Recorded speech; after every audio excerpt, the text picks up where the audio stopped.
I try to complete those points, which takes more time than usual.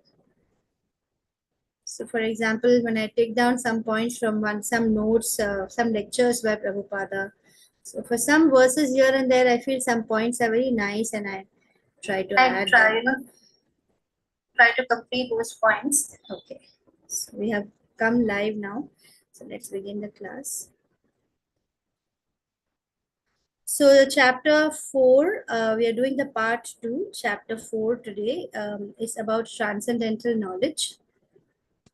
Transcendental basically means simply spiritual. It means non-material. It means something related to the spirit or the soul, the Paramatma, the Atma, the Jivatma, the Paramatma, and anything that is, inconceivable with our material senses can come under the purview of transcendental knowledge. And this is like para knowledge, which is not taught in schools and colleges, unfortunately. And that is why you learning it from the Bhagavad Gita and from the scriptures is the basically only way to learn it, or through the guru. So that's the reason why it's very confidential, as we will see in chapter 9. Also, Krishna will say this is a very confidential knowledge. Before I start with the chapter 4, remaining part of the verses, let me pay my humble obeisances to the beautiful deities of Sri Radha Govinda Temple, ISKCON, Mangalore. And these teachings are based on the teachings of His Divine Grace A.C. Bhakti Vedanta Swami Prabhupada, the founder Acharya of ISKCON. And I pay my obeisances to Srila Prabhupada's disciple, His Holiness Jayapataka Swami Guru Maharaj, his disciple, Temple President, His Grace Namnishtha Das Prabhuji, and my Guru, my Shiksha Guru, Aishwarya Mataji. Let's begin with Srila Prabhupada Pranati. Namo Vishnu Padaya Krishna Prishthaya Bhutale Srimate Bhakti Vedanta Swami Niti Namane Namaste Saraswati Devi Gauravani Pracharane Nirvishesha Shunyavadi Pashyatya Deshatarane Om Ajnana Timran Jasa Knananjana Shalakya Chakshurunmiratam Yena Tasmai Shri Gurave Namaha Shri Chaitanya Mano Bhishtam Stapitam Yena Bhutale Swayam Rupam Kada Mahyam Dadati Swapadantikam Vandeham Shri Guru Shri Yutapada Kamalam Shri Gurum Vaishnavam Cha Shri Rupam Sagara Jatam Sahagana Raghunatanvitam Tam Sajivam Sadvaitam Savadhutam Parijana Sahritam Sahitam Krishna Chaitanya Devam Shri Radha Krishna Padan Sahagana Lalita Shri Vishakhanvitam Cha. हे कृष्णा करुणा सिंधु दीन बंधु जगतपते गोपेश गोपिका कांता राधा कांता नमोस्तुते तप्त कांचन गौरांगी राधे वृंदावनेश्वरी वृषभानुसुते देवी प्रणमामि हरि प्रिये पांचा कल्पतरुभ्यश्च कृपा सिंधुभ्य एव च पतितानां पावनेभ्यो वैष्णवेभ्यो नमो नमः। जय श्री कृष्ण चैतन्य प्रभु नित्यानंद श्री अद्वैत गदाधर श्रीवासादि गौर भक्त वृंद हरे Krishna Krishna Krishna Hare Hare Hare Ram Ram Ram Hare Hare. So the chapter 4 in summary is basically we have done the section 1 completely, where we discussed about how this knowledge is totally transcendental, and it talks about the history of the Gita, and we went through the whole time, the huge time expansions and understanding of the time in terms of how many years ago Krishna had told it to the sun god, and why you need to understand that there is a sun god Vivaswan, and there are the Manus, and the whole description of all that, where people put it off as mythology, and why it is important for us to accept the scriptures, because only then we can understand spiritual knowledge in the first place. Of course, you don't understand it blindly, but it is important to accept the knowledge to be absolute truth to begin with, and then of course at the end Krishna says, yathechasi tatha kuru. So whether you want to take it or not and all, you can decide later, but to begin with we have to start with the understanding that Krishna is the Supreme Personality of Godhead, and that is why we have section 1 where Krishna explains to Arjuna why he is why he is not like, what is the difference between the two. He explains how Arjuna is a Atma and he knows only things relevant to his body and his his life, present life, whereas Krishna knows all the lives, past, present, future, of not only him and not only Arjuna but everybody. So he gives that understanding by which it is clearly explained how Krishna is transcendental and he's supreme personality of Godhead, and he is different from our body, which is material. So we also look at the differences between Krishna's body and our body. And Krishna is the goal of all the parts, and he is the creator of Varnashrama system.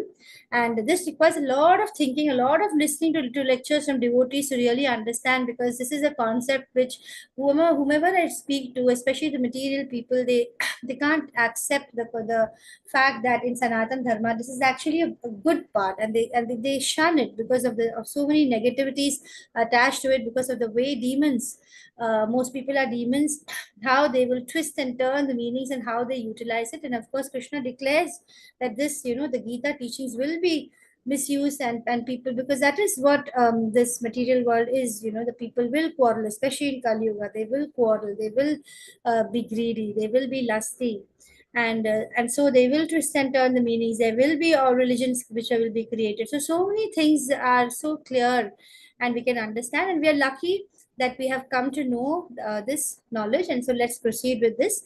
In section 3, 4.16 to 24, we'll be getting to understand Karma Yoga with more clarity. And then we'll be going through the sacrifices. It's a very beautiful section which describes the different ways in which different yogis can sacrifice. And that whole section is very, very nice. And it's very special for me. And then the last few verses from 34 to 42 will be summarizing the Gita. So what we saw in the last class last week on Friday is how Krishna has given this knowledge to Vivaswan. As you can see in this picture, he's given it to Vivaswan, and Vivaswan gives it to our Manu. So he will be giving this knowledge to Manu, and then Manu gives it to Ikshvaku, and that's how it comes down. From Ikshvaku is a Rama's dynasty down after a few generations, and so that is how it comes to the earth. So Krishna says, if you know me and you work for me, basically you will no longer be affected by any material reactions. That is the basic thing that we have seen in a chapter 3 also. And in chapter 4, we come to know that only when you have transcendental knowledge will you be able to work in this material world in a spiritual way. So that is the reason why he says it's important to have a transcendental knowledge. Where does the transcendental knowledge come from? So Krishna is explaining Dharma Sansthapanarthaya Sambhavami Yuge Yuge. So he says that I am the one who brings this Dharma. I am the one who is coming into the world whenever there is an establishment of a religion, where the religion is twisted and turned, and the Dharma is given its own meanings by people, and it is not as it is. So he says that the Gita is there, the knowledge is there. It's not that the Gita is lost. Knowledge is permanent and absolute truth, but it is twisted and turned by people. And so he has to come to re-establish it. And he says, I am the one who comes by myself to give you this, transcendental understanding of what is a real dharma. Dharma samsthapanarthaya. And how is this transcendental knowledge achieved? How can one person achieve this transcendental knowledge? So in this chapter, Krishna will say, Evam parampara praptam. So as we can see, from Krishna to Vivaswan, the sun god, and how, and then through those 4 different lines, that is how through parampara, and it is through parampara, through the line of bona fide teachers, who are directly in connection to this line, only we can get this knowledge. That is how we can get this knowledge. What kind of a person can get this knowledge? So we have already seen last class that there are only 2 qualities required to really get this knowledge or to understand this. One is that one has to be a friend, and the other is that he has to be a devotee. So he says, Bhakto se me sakha cheti. So either a devotee, that is a devotee, and a friend. That is, friend is also one who is non-envious. In chapter 9, Krishna will also say, I'm giving you this confidential knowledge because you're non-envious of me. So each one of this knowledge originally comes from Krishna. Let's look at a video of how it's coming from Krishna.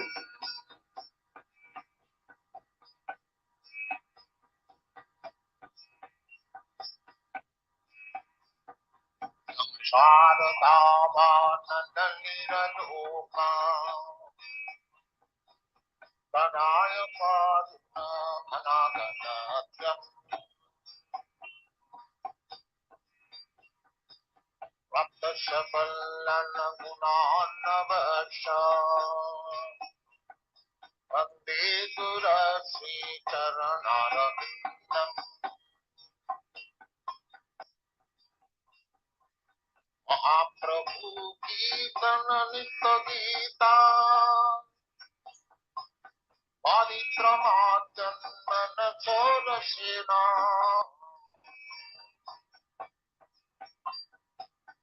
वाञ्छकम्पासुतरङ्गभाजो वन्दे गुणचेतनरविन्दम्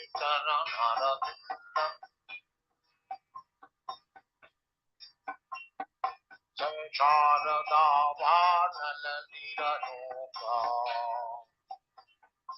ज्ञानायकारिणाघनाघनत्यम् सकलनमानवक्ष वन्दे गुणचेतनरविन्दम्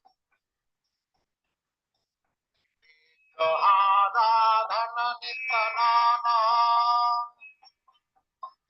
सिंहारतन्मन्दिरमार्जनादौ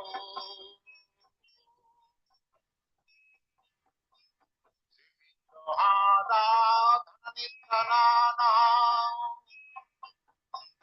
सिंहारतन्मन्दिरमार्जनादौ तस्य भक्तांश्च निजं यतोऽपि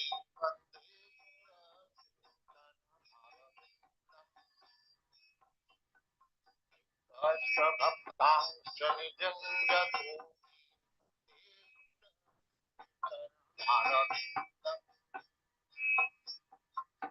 शारदा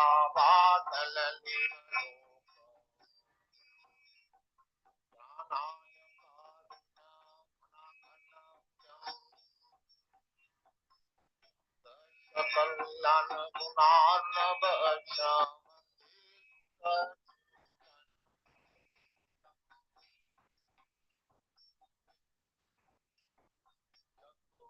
दासी भगवत्प्रसाद सर्वान्नचित्ता हरिभक्तसंघा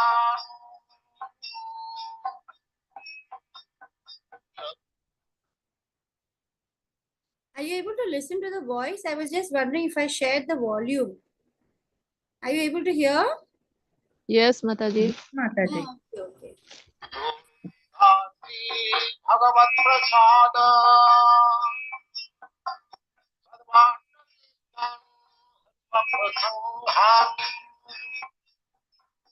दैवप्रीतिं सदैव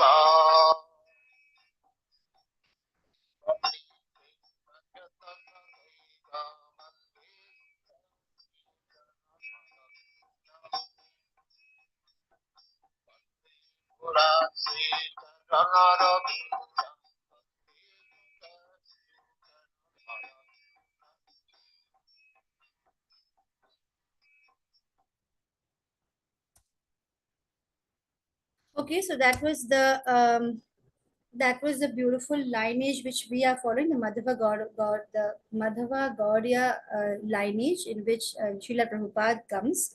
And so that is how we come to know that it is a reliable source of information. It is traced, as you can see, directly all the way to Krishna. All the four lines which are there, which are following parampara, all four of them. So whenever you hear somebody speak, please make sure that he is directly connected to a guru in one of these four lineages, because what happens is there are many people who get certain partial realizations, or they have teachers who may have given them somewhere the knowledge here and there is twisted according to what they have come to understand, because it has not come directly from Krishna. And so there is the knowledge will not be perfect, and that knowledge will be actually quite useless. It needs to come from the original source. Only then it is the real truth. So otherwise you might be just misled. So we need to be very careful when we listen to different devotees, whether it is coming in parampara or not. Who is a devotee above them? Is he coming in the lineage? So what is the benefit of knowing about Krishna's appearance and his activities? This comes in verse 4.9. So we'll be doing verse 4.9.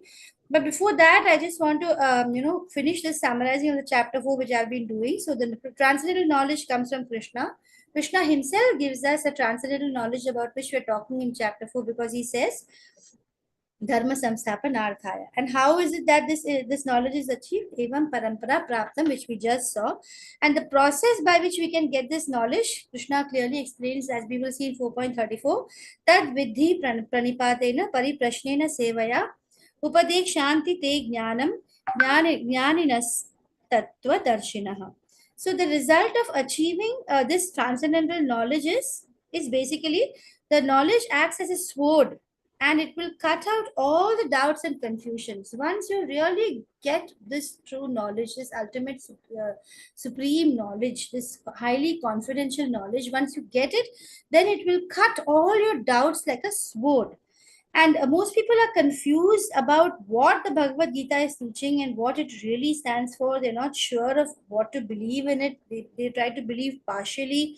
That's because they don't read it properly. Most importantly, they don't hear it from a devotee. So it's only when you're able to read it, from somebody who is in the parampara, or if you're able to listen to it from a pure devotee, only then you'll be able to really understand what the Bhagavad Gita is really teaching us. So this chapter, transcendental knowledge, is very, very important to imbibe, and you need to invest time to understand this transcendental knowledge. So intelligent people, they will spend their time in the morning. For example, in the morning they'll be reading the Ramayana, the Mahabharata. In the afternoon, the Ramayana. In the evening, they'll be talking about the Krishna's different stories. So basically, I'm trying to say that they spend all the time in discussing Krishna. And Krishna says in this chapter that there is nothing so sublime in this entire world. He says, "Nahi jnanena sadrisham pavitram idam vidyate." So there is nothing which is more sublime than the transcendental knowledge contained in the Bhagavad Gita. So one who knows this transcendental knowledge, he starts enjoying gradually the bliss. So that is what is the benefit of understanding. We can see in in the verse 4.9, Janma Karma. I don't know if I did this verse last class. Janma karma chame divyam evam yoveti tatvatah tyaktva deham punarjanma naiti mameti sorjuna. So Advaitam, Achyutam, Anadim, Anantam, Rupam. Although there are many transcendental forms of the Lord, they're all actually still one and the same. So one who knows this transcendental nature keeps on studying and enjoys listening about this supreme, beautiful appearance of Krishna on the earth in his original form. Such a person, Krishna is saying in the Bhagavad Gita, verse 4.9, so clearly, Janma Karma Cha Me Divyam Evam Yo Vedi Tattva, who will start understanding that. Tattva Deham Punarjanma. For them alone, there will be no more rebirth. Anybody else who has not yet reached this position of Bhagwan realization, they will have to ultimately, maybe they will get merged with the transcendental energy because of their, their Brahman realization. They will have different kinds of levels, but then ultimately, till they get the Bhakti Rasa and they understand Krishna, the Krishna is saying clearly in the Bhagavad Gita that Tyaktva Deham Punarjanma Naiti. Only when that level comes, you will not be having any more rebirth. Then Krishna says that once you are freed from attachment, fear, and anger, and then you're fully absorbed, and you're taking refuge in Krishna, many persons, not just, just few. Actually, there are so many across the different universes and across so many years. Many have become purified once you get the knowledge of Krishna from a bona fide master, spiritual master. These people, they are getting free from attachment, fear, and anger simply by this pure transcendental knowledge. And therefore, and ultimately, what is the benefit? They attain love for Krishna. They're able to gain that pure, transcendental, unalloyed love for Krishna. So somewhere along the line, there is also a discussion about the three things involved in understanding this transcendental knowledge. It is Sambandha, Abhideya, and Prayojana. So Sambandha is, for example, it is a relationship. You understand the relationship between Krishna and the material world and me. So you understand the relation between Krishna, that is the Paramatma, the Jivatma, and the Prakriti. So once you know this relationship, it's like understanding the formula, like Namnisha Prabhu was explaining in one of his classes of level 2, chapter 4. He was saying how you just come to learn about the formula F is equal to MA. So once you know that, then that is, you have understood the Sambandha. So this is the first step to understand transcendental knowledge. The relationship between Parabrahma, Jivatma and the Prakriti, nature. Second step is called Abhideya. Abhideya is when you start looking at the process, how to confirm this particular formula. So for that, for example, if there is a formula F is equal to ma, you will have several lab experiments or different ways to prove that formula. And in the devotional service, how is it? Once you know the relationship between you and Krishna and the material nature, what is this relationship? You understand that. Next step is you start automatically doing different devotional service. For example, right now we are all doing devotional service. Simply speaking about the Gita, simply listening to the Gita is a devotional service. Simply sitting and finishing off your rounds, either one round or with as much as possible offenselessly, that is devotional service. Simply thinking about Krishna itself is devotional service. Meditating upon his different pastimes, even just trying to decipher the meaning of the Gita and trying to intelligently look at it is also devotional service. And of course, deity worship and other things which you do, in service of Krishna, even you service you do to other devotees, all that comes under devotional service. So this is the process, and as you do this, what happens? The formula gets proven. The formula about the relationship between you, Krishna, and nature. Slowly, you'll be able to see it. You'll be able to experience it. And then comes the application, which is prayojana. So the third step is prayojana or applications. For example, once F is equal to ma is proved in a lab, and they have found out that it is okay, this is the right, it's working.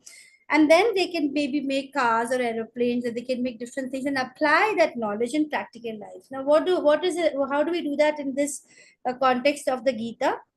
Once you know the relationship, then you start doing devotional service. You want to know more and more. You spend time in Shravanam, Kirtanam, and all that. And then what happens is when you realize that relationship, ultimately you reach Vaikuntha even in this very body. So that is the ultimate application. Application is when you reach that Vaikuntha state where there is no more kuntha, no more anxiety. You have attained self-realization already, even in this body. And of course, when you leave the body, Yama will not even come close to you. You will have only the Vishnu Dutas who will come and take you back to Krishna. And you will reach back home where you belong, and you will achieve the purpose of this human life as per the Bhagavad Gita. So material people, I'll just quickly read through these slides, which I think we've already discussed. Material people attached to the bodily concept of life, they will not be able to understand or even imagine that there is possibility of a transcendental, imperishable body full of knowledge and eternal bliss, that of the Lord. And then imagining that the Lord has so many, he is in the Goloka, at the same time he is everywhere, at the same time he is in everybody's hearts, and he's a knower of everything. So this whole concept with our froggish, mentality, with our limited senses, it is difficult for material people to imagine it at all. Devotees come close to it because gradually they develop the love, and they're working, they try hard to understand Krishna. So they will, start getting glimpses of the Lord, and they will, because of their openness to the concept. The materialistic concept, they will only believe that the body is perishable, and they will only look at it that way. Their focus is only on that. So they will be full of ignorance, and therefore they will be completely miserable. They will never get the experience of knowing the truth and the blissful experience of understanding the truth. And so for the materialistic people, the supreme Lord, the concept of the Lord is non-existent, and therefore it's a very impersonal. You cannot have a personal relationship with Krishna or the Supreme Lord unless you're able to see him as a person, and then understand, okay, what are the things he does. And the Bhagavatam is full of different stories telling us how Krishna comes, how does he behave in different, what are the different things he does, what are his different leelas. And then you come to know so much about him, and you develop a very special love for him in due course of time. We are just, trying to reach there.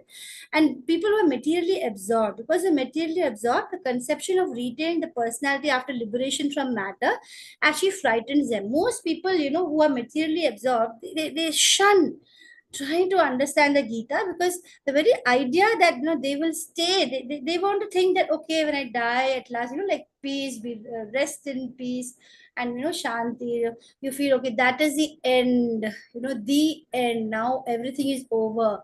So for them, they don't want to think that there's a spirit and you have to live the consequences of everything you've done. You have to immediately take another body. It's like, your soul is eternal. The whole concept of you remaining as an individual after you die and having to continue this whole, thing of whatever you've been doing, wherein the consequences frightens them. That's one of the reasons why they run away from the Gita. Many of them, you will see, as you try to explain to them, they say, I don't believe in all this. This is all ancient thing, They will say like that because they are not ready for it, and they are scared to think about the very idea. So knowing of the existence of a spiritual life that is individual and personal, it scares them of becoming persons again. So that is, these are all descriptions about materialistic people, and therefore they prefer a kind of merging. That's why they spend so much time in meditating on the light and trying to merge, and they want to, think about the end, where they will, there is no more suffering at all, and they're just one with the Lord, and they kind of become Lord. And that is the ultimate trick that Maya plays. Trying to get you trapped in Maya. She entraps you. That is the ultimate trick of Maya in the final stage before you understand Krishna.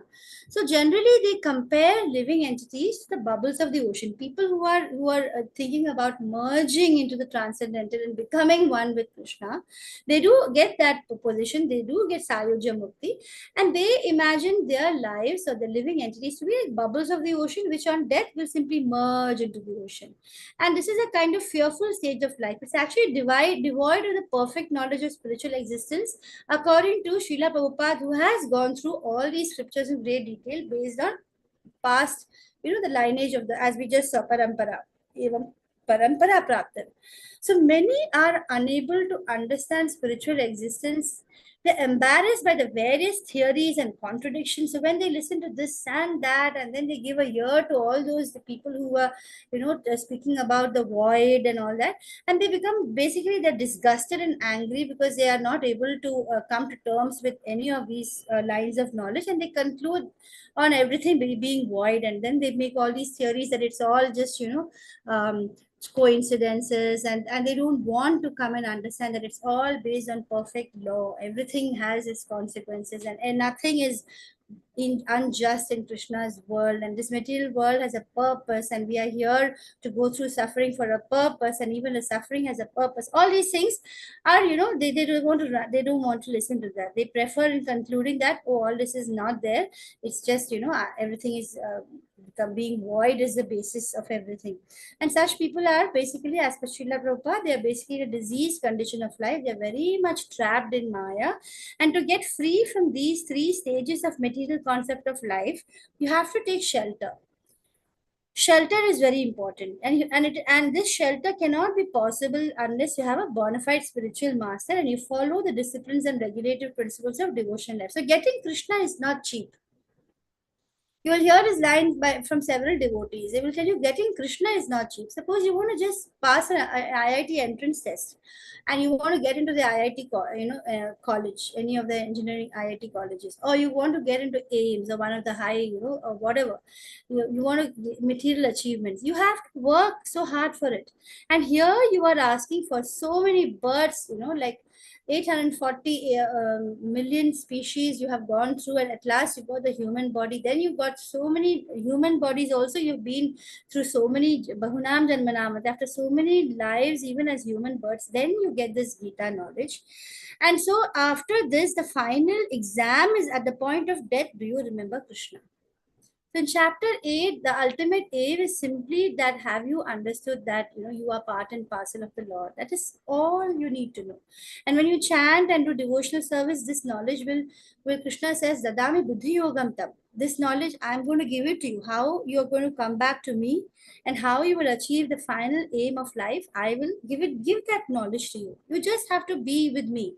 You just have to keep thinking of me. You just just keep thinking of me 24/7. That's it. So the last stage of this devotional life is called bhava.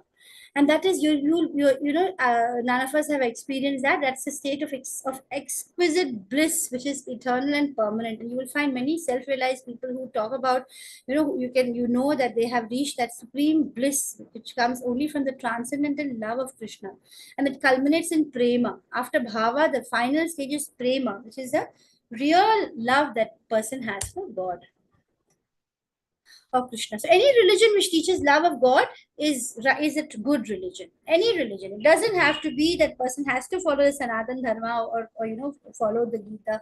If a religion is teaching you the love of God, that is you have achieved the purpose of your life. So there are different degrees of afflictions, which now we are looking at raga, bhaya, and krodha from the previous verse. So raga is attachment, strong attachment to material life. And anybody who has this attachment to material life, they cannot come into spiritual life. They will ultimately find ways to neglect spiritual life because this attachment or raga is so strong and powerful from the previous karmas and from the previous gunas that they have developed. They haven't, they're unable to come to spiritual life. Bhaya is, like I just said earlier in the previous slide, it's a fear of personal spiritual identity. For them, it's simple to merge into the impersonal. That is, they feel it is the highest because they are very absorbed in the material bodily concept of retaining personality after liberation from matter. It frightens them. Impersonal is, like I just said, it compares bubbles to the ocean. Krodha is a conception of void resulting from frustration of life. So person, what happens, he becomes angry at all spiritual speculations, and then they ultimately, you will find many of them taking to different intoxicants, and then they accept that when they are in the effect of the intoxicant, they are experiencing spiritual vision. There are several herbs which people take too, and they feel that they have got it, they got the spiritual vision, but after some time they will vomit and they have all those difficulties because it is only through pure devotion love that you can reach truly that that state of bliss. Otherwise, with all these different drugs and stuff, it only leads to hallucinations and spiritual vision. Can I interrupt you one? Yes, Mataji. I'm so glad you joined today. No, Yes. I'm so sorry. It was my mother's 90th birthday, so there was no way I could come. I'm so apologetic for that. But I heard your video. So what I'm asking you is, when you are saying that we compare, when this comparison, it is not right to compare ourselves to the bubbles which merge into the ocean. So aren't we also like that who merge into Krishna? Why is it wrong? I have not understood that. Okay, so there is a verse, Mataji, which says that, in fact, in this chapter 4 itself, there's a verse which says that you have always been there and I have always been there. And the idea is that in the spiritual world, the idea is that we will be in constant service of the Lord as part and parcel of the Lord. And there it is a timeless place, so then there is no question of being born, and then there's no question of birth, and there's no question of the whole material world collapsing, and then these whole again being reborn, the whole material world being created again, and dissolution. This, all these things don't happen in the spiritual world.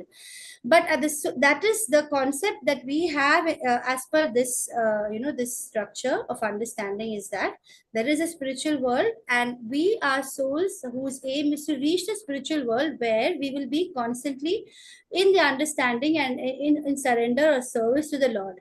But the concept of merging is got some some element of selfishness, because it is usually driven by the desire to get rid of the material miseries. It's usually more driven by a desire for something for yourself. Whereas once you are in surrender, that you become a state of desirelessness. You don't mind if Krishna will give you some position in the earth or hell or hellish planets or anywhere, because then you become selfless, which is what Krishna wants you to ultimately reach, where you are in selfless. Actually, our dharma as a soul is to serve, the Lord, and then to have that perfect blissful feeling of understanding that I'm actually part. It is actually similar. What you're saying, Mataji, makes a lot of sense, because even when once you understand, that is why it's called, there's another word for it, where you're not considering yourself to merge, and your idea is not to become into something for yourself where you're no more miseries. That kind of target is not that. The target is more to be of service to the Lord. And then that there's a slight change of the whole mood when you consider yourself to merge, and your aim is just to merge. Where what Prabhupada says is that when your aim is only to merge, after some time of merging, then the soul cannot be inactive. Then again, there will be a kind of a fall down where you have to come back to the material world and start all over. Whereas if you are in the slightly higher position where you're actually chanting and you understand your real position as being a small and part and parcel of the Lord, and where you are kind of in the true dharma of the soul, which is to serve, when you reach that higher level of total selflessness, you have no desire for moksha, no desire to merge, nothing for yourself at all. That is a higher level where you ultimately reach the spiritual world, from where the Krishna says that there is no comeback. So I don't know, Mataji, if I'm able to explain. I wish I could have explained better. But So basically, my thing is not that. okay, I'm trying to get what you're saying. I'm trying to get what you're saying. okay. But the very fact that the fact of merger will only happen when there is total surrender, right? I'm looking at it like that. Yes, Mataji. So How if you're can you? in that feeling of merging as per total surrender, that is perfect. Then you are in the higher state already. Whereas if your aim is to simply merge because you want to get rid of afflictions of this material world, or because you're so frustrated with this material world, so you want to simply get rid of the body, and then you want to merge into the light of the light coming out, the energy coming out. You want to be part of that energy of the Lord, then it is considered to be the Brahman realization stage. Whereas if you are in the mood of surrender to the Supreme Lord, then you are reaching you're reaching closer to God, as you're able to connect with God in a much closer way. So here the comparison is between the sunlight, then the sun disk, and the sun itself. So when you want to merge with the sunlight, that is the initial pleasurable state of being one with his energies. So sunlight is like his energies. You want to be one with this energy level. And then when you get a little closer, you realize that God is existing as a person within your heart. So that is like the next level. And then the highest level is when you look at him as a person, as an individual, you can interact. He has emotions. Krishna has emotions. And you interact. He's not just an impersonal thing. So if your surrender is in the form is to a person, and you're able to interact with him, and you're able to love him as a person, whereas if it is a merely you consider of yourself as a bubble, and then you just merge into some energy, then you have not yet there, is what I understand, Mataji. Then you need to have that personal emotional connect with God, and have a love for him, where you're in surrender with love also. So that element of love, an element of understanding Krishna with his emotions, because he has emotions, our soul has transcendental emotions of love. It also has transcendental emotions of anger. Sometimes you're angry at Krishna. So all these rasas, the rasas come when you have a personal relationship with the form of Krishna. Whereas if you're having only an understanding of the Lord as an energy, you cannot have those rasas. You cannot look at Krishna as those emotions, have an emotional connect with him. And so you are like, okay, Krishna, take me wherever you want. I'm ready to serve you in whatever capacity. And then you are in complete selfless surrender. So that comes only when you include the rasas and look at him in the personal form, where you are closest to God. You're not looking at him as just his energy. Krishna says, later in chapter 7, he says, this whole material world is my energy. He says that the inferior energy are all the material elements and everything, and the superior energy are the living entities. So these are all extensions. So when you simply want to merge, you still remain basically in that material world. You're just being part of his energy. But if you want to, reach the higher level of blissful state where you're in personal connect with him, you need to build a connect with the person that he is, which can be done through, again, any religion, because Krishna comes in different forms. So here in Krishna consciousness, it's very beautiful, because there's so many rasas involved. As you listen to the stories of Mother Yashoda and Krishna, there's a maternal love you feel for Krishna. When you look at him as a friend, as gopis, you can even experience conjugal love for Krishna. And so these different rasas make you look at him as a person, because Krishna, or God that you're talking about, is not actually only just an energy. He has got emotions.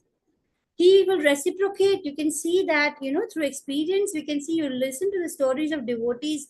He actually reciprocates. He actually stands by devotees. When you keep listening to this, you start experiencing a bliss that is beyond people who are just at the level of looking at Krishna as an energy of this world. And then you merge with the energy also, you kind of need to be selfless.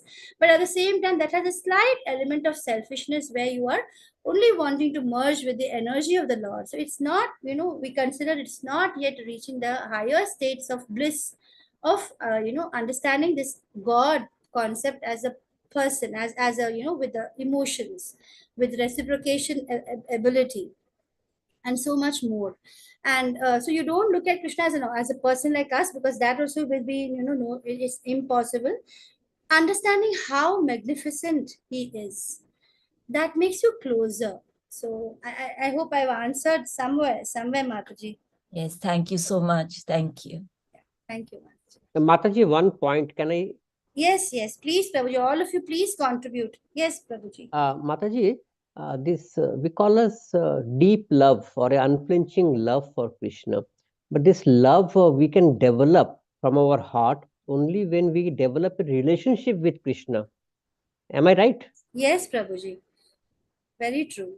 And that relationship will come only when you are now sitting and reading the Gita, trying to understand what is this Krishna saying. First of all, you accept him as being the God, being supreme personality of God. Then you try to understand what is he trying to say. And you understand that this whole Gita is his love letter.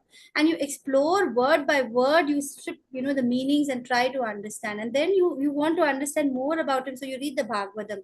Then you read the Chaitanya Charitamrita. So then you when you love someone, you want to know more and more about him. And then you develop the relationship. Very true, Tapas Prabhuji. That's true. Mataji, this love is of different kind. Like Yashoda, Yes. Yashoda Maya's love for his son Krishna, then Gopi's love for Krishna, then Arjuna's love for Krishna as a friend. So there are different types of love actually.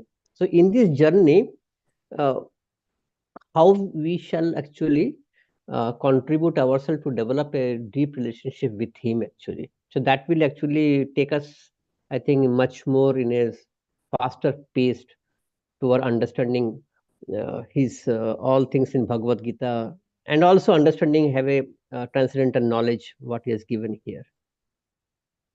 Yes, Prabhuji. So ultimately, what they say is initially we are just beginners. So then we just keep trying to understand Krishna, and gradually we will be understanding which is the rasa with which we connect with God the best. Is it the maternal love? Is it the there are so many stages: the dasya, the shanta rasa. Which rasa is best going with us? So we understand which is our original relationship. That takes time, and it will, with a lot of delving and trying to understand Krishna, we will be able to figure it out and then develop the true relationship which we actually share with Krishna in the spiritual world. And by hearing about Krishna, many persons in the past, like we said, became purified. They attained love of Krishna because their desire to understand Krishna was fulfilled. What if someone takes shelter of Krishna with something other than a desire to achieve transcendental love for him? So, unless your love for Krishna is selfless, you actually want something else from him. You actually want him to take away all your pains. Whereas a true devotee will not ask that. He will not say, "Take away my pains." He will say, "It's okay, as long as I can remember you, as long as I can, maintain that loving relationship and thoughtfulness of you, that bhava of bhakti is there. I don't mind whatever else you give me." They don't ask for anything else. That is pure selfless, pure love. There is absolutely no selfish desire. And text 4.11 explains Krishna's reciprocation with these kind of souls, and souls who actually reach that pure selfless love for Krishna. They will be able to, they will be able to experience the reciprocation. Ye yatha mam prapadyante tam sathaiva bhajamiham. Mama vartmanu vartante manushya partha sarvashah. As all surrender, as per your level of surrender, how much can you, surrender? How much of feeling of surrender you have? Exactly in the same proportion, Krishna will reciprocate and reward the devotee accordingly. And ultimately, Krishna does say that everybody, every man is basically following Krishna's path only, directly or indirectly. Even when you're simply merging, you can see all these different levels of different people are reaching. You can see a yogi over there. So all of them are actually in some way or the other, they are following Krishna's path only. The supreme position of the Lord is that he is the absolute person, and every other living being, they are basically subordinate. This is a basic understanding. So, and the reason why we are in the material world, we need to keep reminding ourselves the scriptures have told us that it's because of this envy, because we have tried to think of why is he in the supreme absolute position, why am I not?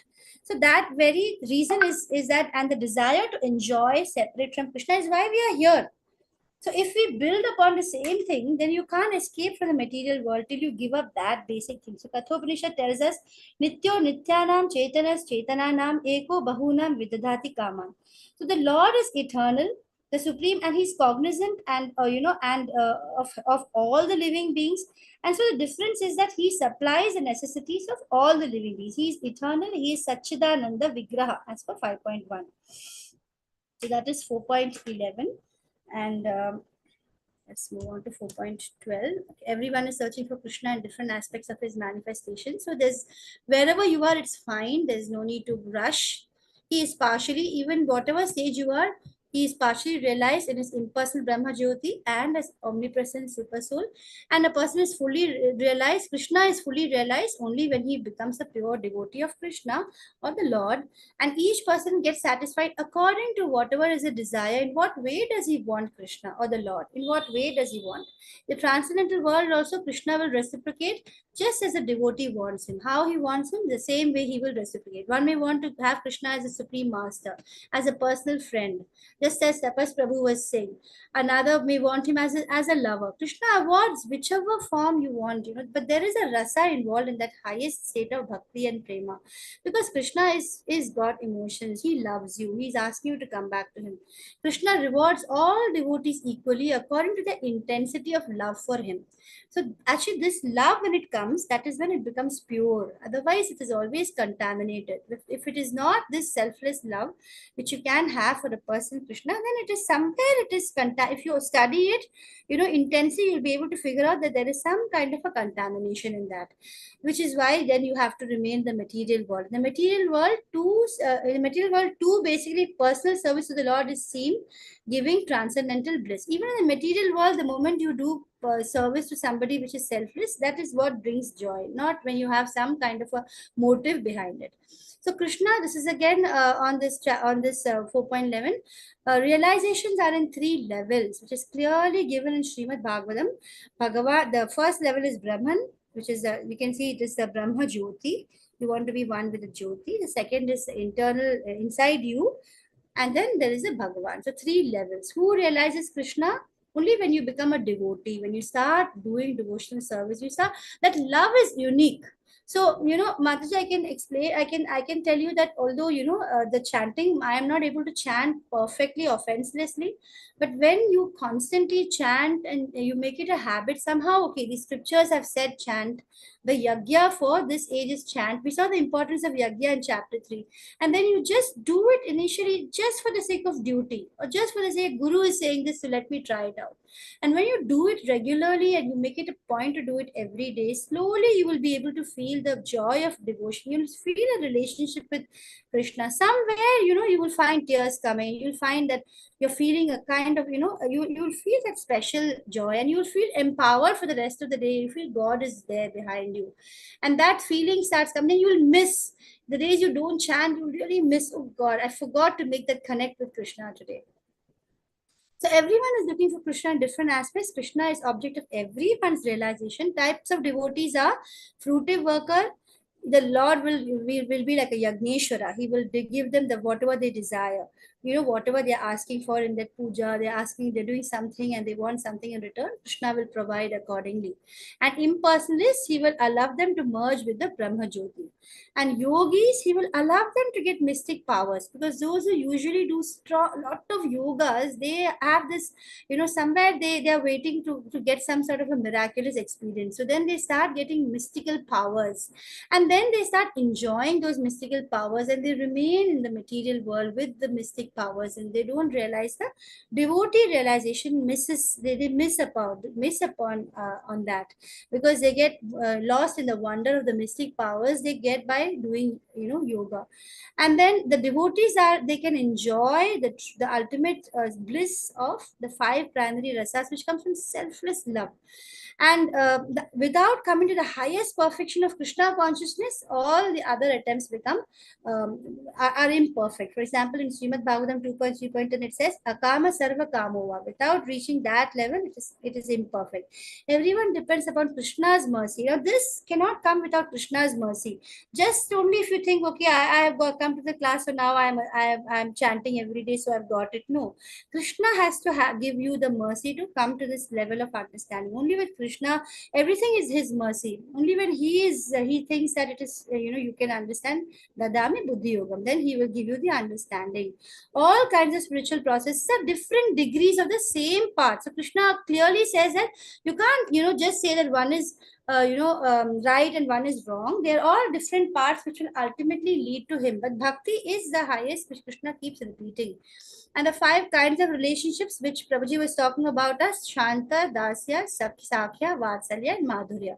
Shanta Rasa is a neutral attitude of devotees. For example, Srila Bhakti Siddhanta Saraswati Thakur, he states in the Brajabhumi, the Yamuna river. The river also has has a relationship with Krishna. The trees have a relationship with Krishna. The cow is Krishna. That's why they say that Vrindavan is unique. Why do they say that? Because everything over there, the cow herding stick, even that stick, the flute, all these are actually in Shanta Rasa. They are with the Lord, and they are in the neutral attitude. Those who are in Dasya Rasa would be like Chitraka, Patraka, Raktaka. I don't know these people actually. They are direct servants of Krishna. And Hanuman is the best example I would state for Dasya Rasa. He is like just ready. He's like all the time Ram, and that special love he has, that special, he's just ready to serve, all just waiting to be of service. That is the Dasya Rasa. Then this is Sakhya Rasa, where you feel like Krishna is your friend. These are all, actually getting in higher degrees, but they're all beautiful. Sakhya Rasa is when you start feeling that Krishna is my friend. And then you can, when you really become a pure devotee in that respect, in different worlds, these leelas are going on. You will enjoy being part of those leelas. You will probably become one of his cowherd boyfriends or the gopis, and then you experience transcendental bliss when you reach those Sakhya Rasa stages. 12 important cowherd boyfriends of Krishna are Sridama, Sudama, Arjuna, Subabu, Kusuma, Sava, Mahabala, Subala, Vasudeva, Mahabahu, Lavanga, Stoka, Krishna, and Dama. So these are different, examples of those who enjoy friendship with Krishna.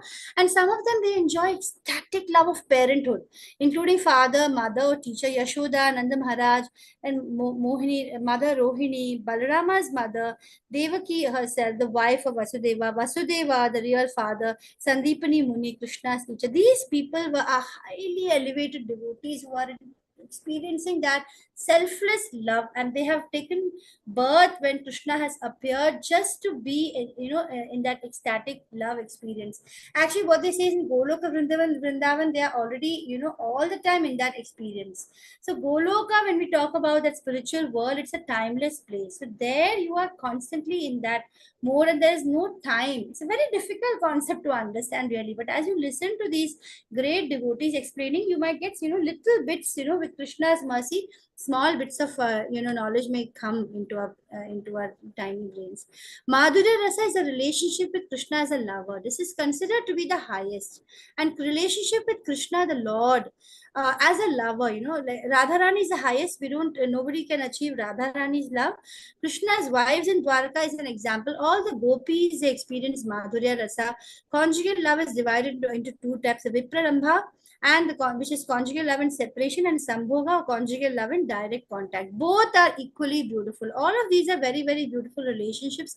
When you keep on listening about Krishna, you will develop that pure, loving relationship with God, and you'll be able to figure out which is a rasa for which you are, originally, which is a rasa which you have been with in the spiritual world. That comes in the final stages when you achieve prema.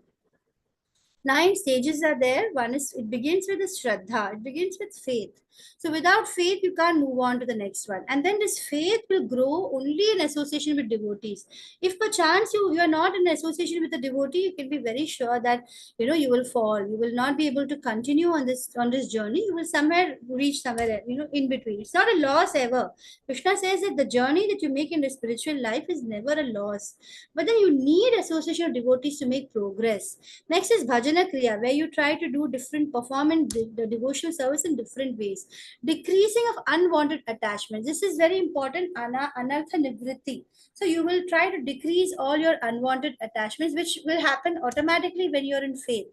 And then you become Nishtha. You reach the stage of steadiness. Now you are steady. Nothing can shake you. You have got it. You have understood. And now you have no more unwanted attachments. You're doing your devotion, you're maintaining your association, you have pure faith, and you are now steady. You're steady in this process. And so you develop a taste, you start enjoying chanting, which initially was like a duty or a burden, or oh, they're telling me to, so let me try it, and it's just like you're doing it somehow. Now you start enjoying. There's a taste, you start getting the taste for it. Some great guru Prabhu has said that you start chanting and you feel there's a gulab jamun in your mouth, then you're starting to enjoy the taste of love for Krishna. And then you become attached to Krishna.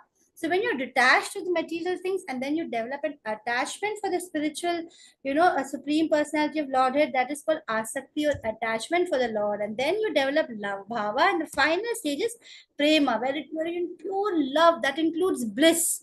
So the Brahman realization includes only Sat, which is like, knowledge of the eternity. Then comes, in the Paramatma stage, you get Sat Chit, where there is both the, Sat, the knowledge of the eternal truth, and Chit, where you're in your mind, you are connected with Krishna. Then in the highest, when you get Krishna, that is when you get Satchidanand. And Krishna, the person that God is, the Krishna, when we say person, it's a bit odd, because he's not actually, you can't compare him with a human person. He is Krishna, the supreme, the person is very different to think of him as a supreme Lord. And then you try to, you develop that pure love by that relationship and that rasa which comes in the final stage. I'm only imagining because I'm hardly there, but I can see it. I'm probably somewhere in Shraddha and Association Sadhu Sangha now. I'm trying to do some bhajan kriya, but all the rest are still waiting. But I know that, okay, this is, I can see that this is the right path, and I can see how some of the devotees who are at higher levels are in that blissful state, where they have not just Sat, knowledge of the eternity of your soul and spiritual, God. You're not yet in that Sat and Chit. You're also Satchidanand. So Krishna is Satchidanand, and our soul is also Satchidanand. Only it's in a, it's a small, we are just Jivatma. We are also Satchidanand. We have to realize, that is why it's called self-realization. When you realize Krishna, Satchidanand, you also become Satchidanand. That's why they say be one with God. Because then you realize that your true nature, which is Sat Chid and Anand, which comes from selfless love for Krishna. And there are 9 ways of devotional service. Now what we're doing, like hearing, Shravanam, like Parishit Maharaj chanting, that Sukadev Goswami, he's always doing Kirtan, remembering Vishnu Smarana, like Prahlad Maharaj, constantly thinking of Vishnu. Serving the Lord's feet is Pada Sevanam, like Goddess Lakshmi. Deity worship is like Prithu Maharaj. He was a perfectionist in deity worship, Archanam. Praying Akrura was Vandanam. These are all great devotees examples. Any one of them, or all 9 of them. There was only one devotee whom I have heard, Ambarish Maharaj, who was perfect in all 9. Otherwise, they were different devotees who were perfect in some. For example, executing orders, Dasya is like Hanuman. Serving as a friend is Arjuna, Sakhyam. Complete surrender is Atmanim. So you can choose any one, or constantly listening or chanting, choose a few of them. And these are the different processes you can involve yourself. Impersonalists, they don't agree to accept eternal blissful personality of Godhead.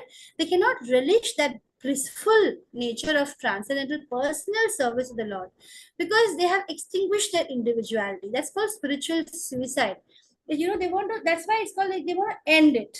So they're not anymore in that bliss. That bliss part is missing. So Sat Chit, that's it.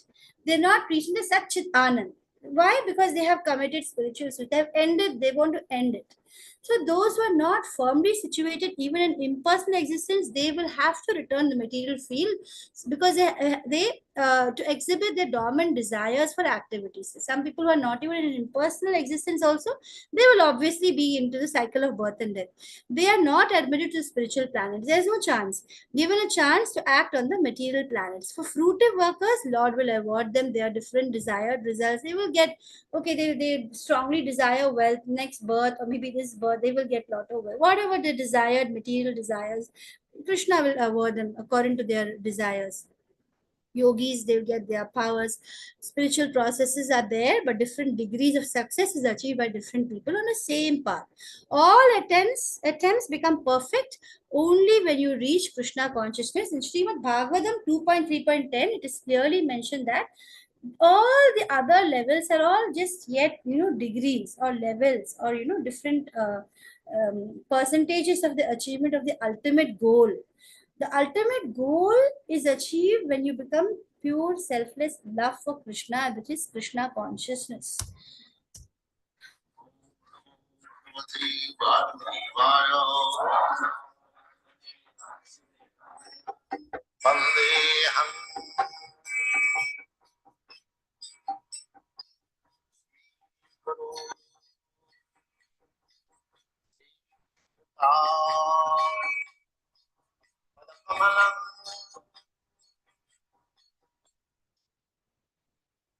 Is appearing in so many incarnations. Just try to understand what is the position of Krishna. He is situated as Paramatma in everyone's heart. Ishara Sarvabhutanam Hridesha Arjuna Tishtati. And is giving direction to everyone. And there are unlimited, innumerable living entities. So he has to give instruction in different ways to so many living entities.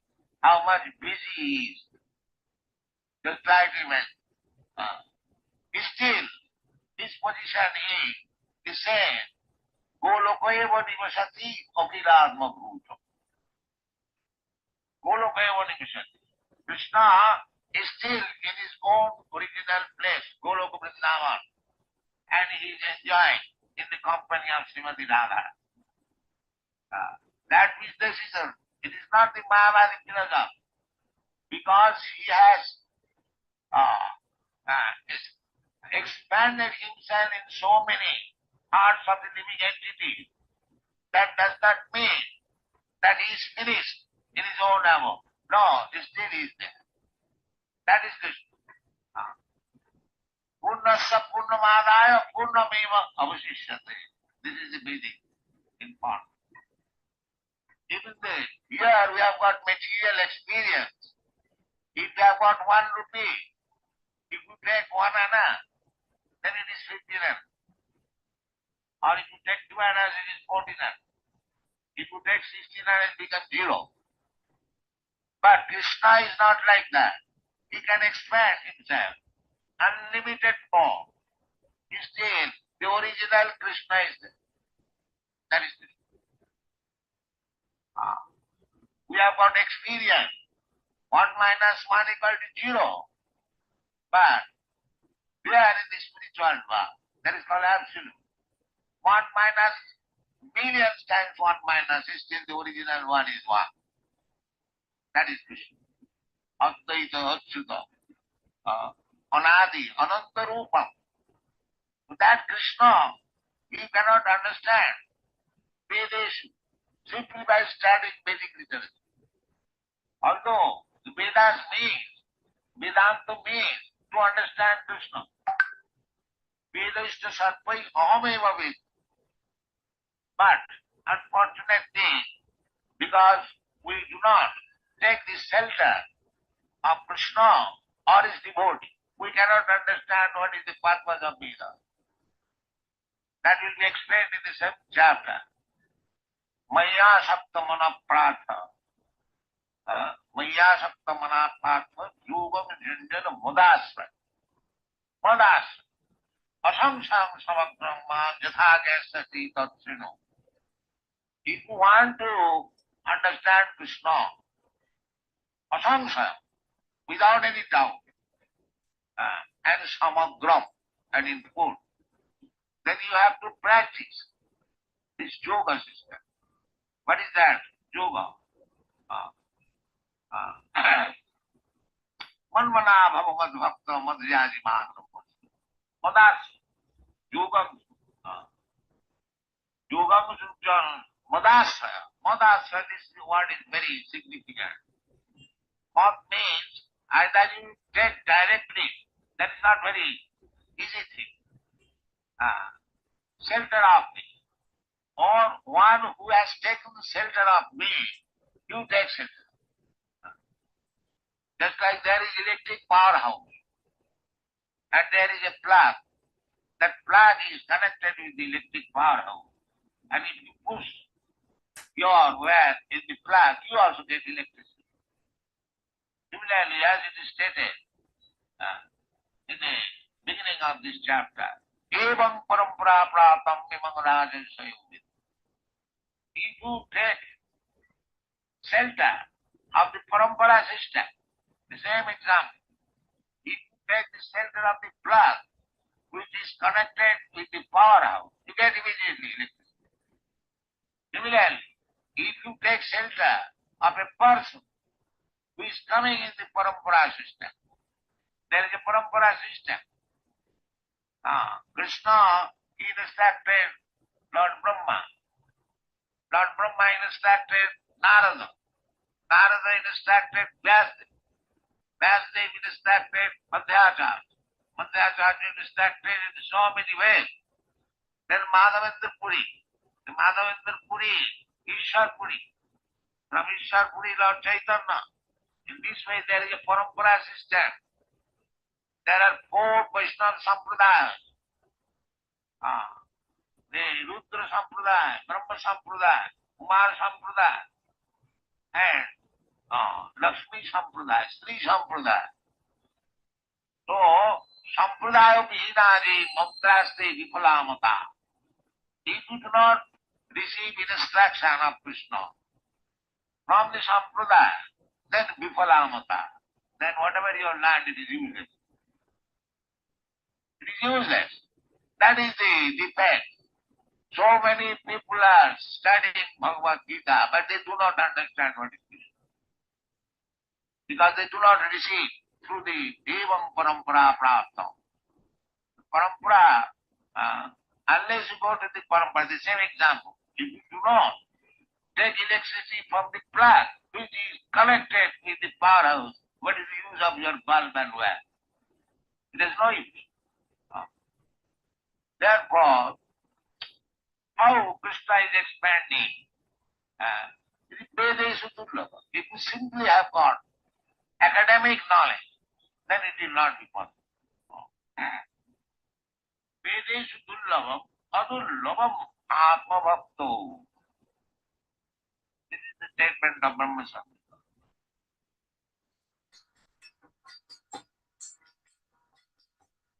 Okay, Hare Krishna. I hope that this video is listening directly from Prabhupada is like so blissful. You can see how beautifully he has explained how Evam Parampara in relation with the electricity and everything.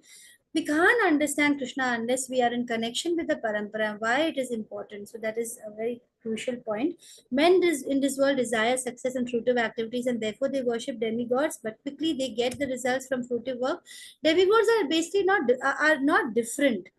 They're not different forms of God. They are God's different energies, or they're different, like the Jivatmas only. They're like different parts and parcels. They just got higher powers given to them because they are devotees, because they've surrendered devotees.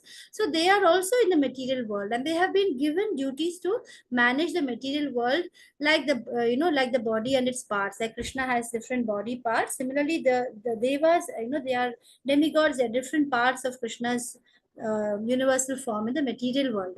The Vedas say Nityo Nityanam, God is one, Ishvara Parama Krishna. So Krishna is only one. You cannot say demigods are Krishna. Demigods are living entities. They are also just like us, Nityanam. They forever stay, and but cannot be equal to Narayana, Vishnu, or Krishna.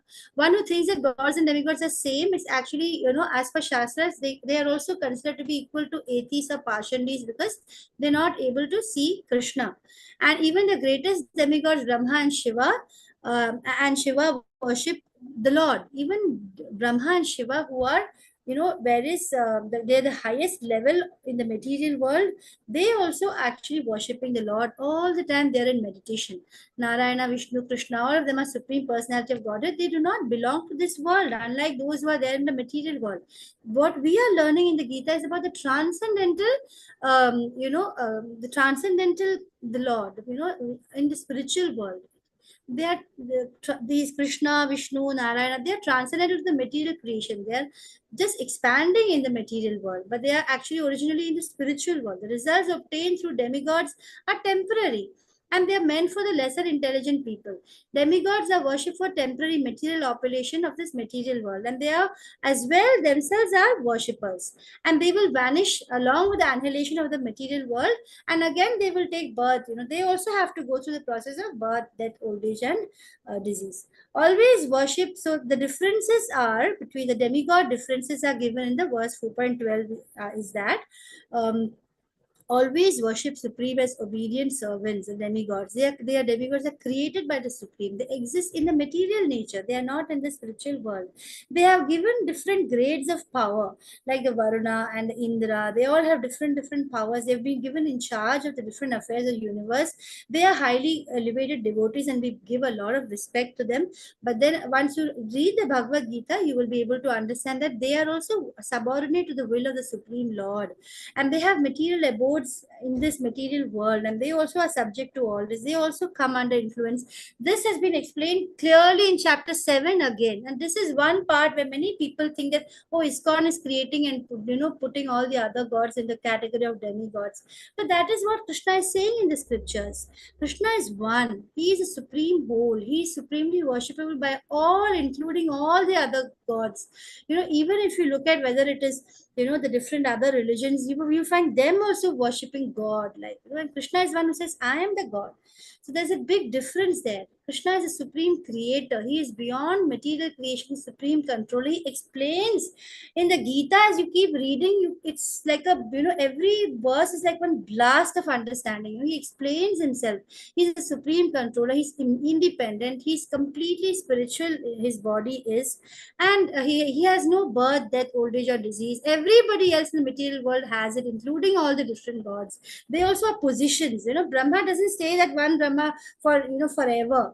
He also is just a position, and then in the next he will take some other thing, and somebody else will become a Brahma. And there are infinitely multiplying universes. So Brahma is also not one. There are infinite Brahmas in the different universes. So these are all concepts which we come to know from scriptures. Whereas Krishna is one. He is completely beyond influence of the three material modes. All of others in the material world are under the influence of material modes. Krishna is eternally the same Supreme Lord. So Chaturvarna Maya Srishtam is very important verse where we come to know about the three material modes of nature. We will learn it in detail in chapter 14 also.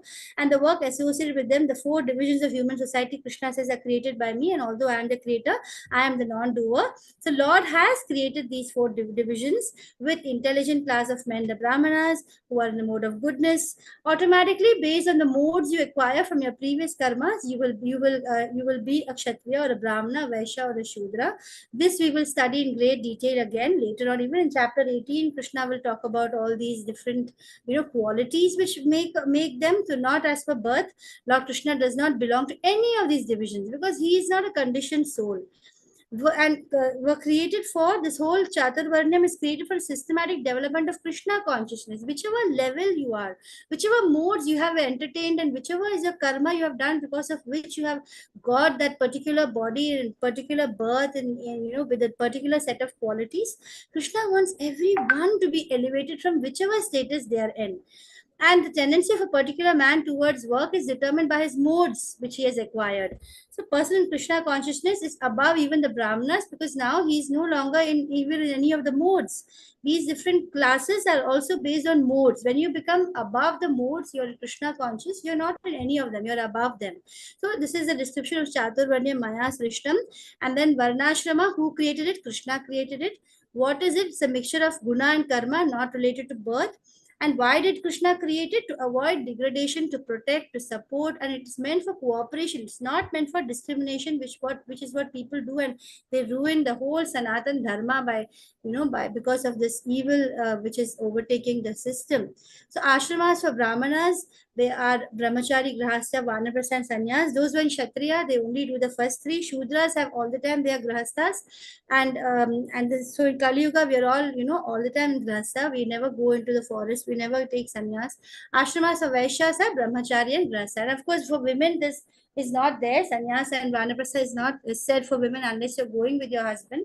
So these things which are given in the scriptures, we have got this women body because of our own past karmas and our own past modes. So then you can't start blaming, and I really think that once you start understanding scriptures, you become so much more broad-minded rather than just fighting for rights and all that, and you get a broader understanding of why you are here, what is the real purpose, and Krishna gives everybody a chance to reach the ultimate goal. There is no work, Krishna says, that affects me, nor do I aspire for fruits of action. One who understands this truth about me also does not become entangled. If you understand this, you are no more entangled. For example, you can see here the Sudama, how he is a pure devotee, Bhishma. You can see these examples of the Gopas, all these cows and cowherds. I'm not going into more detail because I would like to start chapter 5 tomorrow. And 4.14 is, although Lord is creator of this material world, he is not affected by the activities. The living entities are entangled in fruitive works of material activities. The creations of Lord, including demigods, human beings, and the lower animals, all are subject to reactions of past activities. The Lord gives them facilities for the activities. Lord is not partial to anyone. A Krishna conscious person is never subjected to the laws of karma because he is doing a karma. He is offering everything in pure selfless love to Krishna. So they are no more bound with any karmas. Created beings are made of many varieties, such as demigods, human beings, lower animals, and they all are subject to good and bad activities. The Lord only gives them facilities. He is not partial. So there's a lot of repetition. 4.15 is all the liberated souls in ancient times acted with the understanding of Krishna's transcendental nature. And therefore, Krishna is saying, giving the example of so many liberated souls, how did they get that liberation? Here liberation is not the moksha as in merging. Here liberation is the understanding of your position and reaching the spiritual world.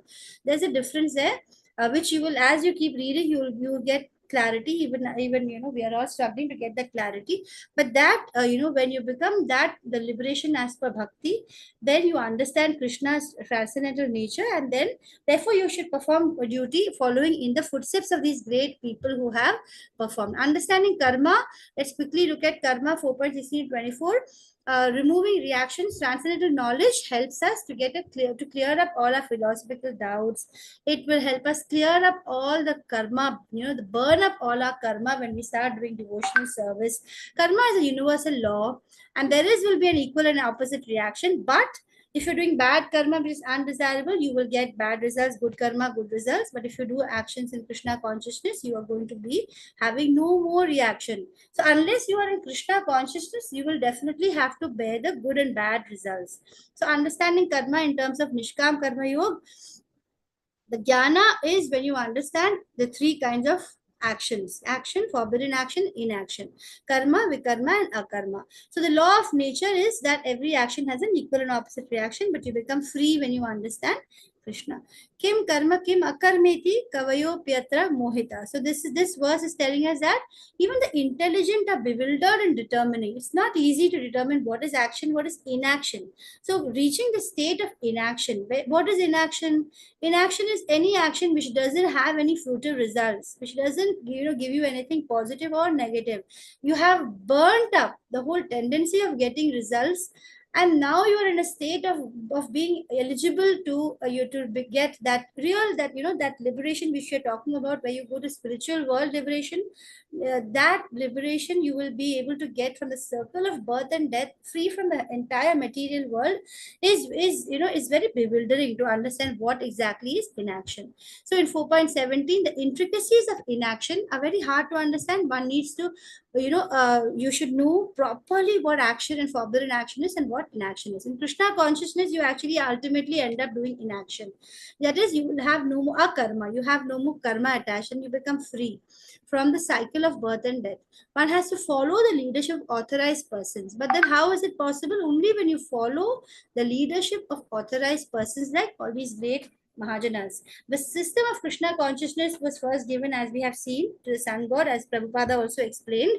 And so if you're really serious about liberation, you have to understand this distinction about these karma, vikarma, and all that. You have to understand. Vikarmis don't follow the Vedas. They are the risk of being even degraded to lower species because of the evil acts that they perform. They're not appreciated, and the purpose of life is defeated. Karmis, they will follow Vedas. They will attain Swarga. They will go to the higher planets. They will enjoy. They get bodies of demigods, and then they have to come back to the material world. Ultimately, when they have burnt out all their pious deeds, they have to come back and start all over again. But akarmis, they are in the platform of devotional service, and there's really, they attain that liberation from birth and death. That is when they attain that love for Krishna, they are able to give everything for Krishna in true love and surrender. 4.18 says, one who sees inaction and action and action and action, that is, you understand the whole concept of akarma, they are the ones who are truly intelligent. And he's in the transcendental position. Although he will appear like doing everything like a normal person, he is actually in the higher Krishna consciousness. So should we stop here? And I actually wanted to start chapter 5 tomorrow.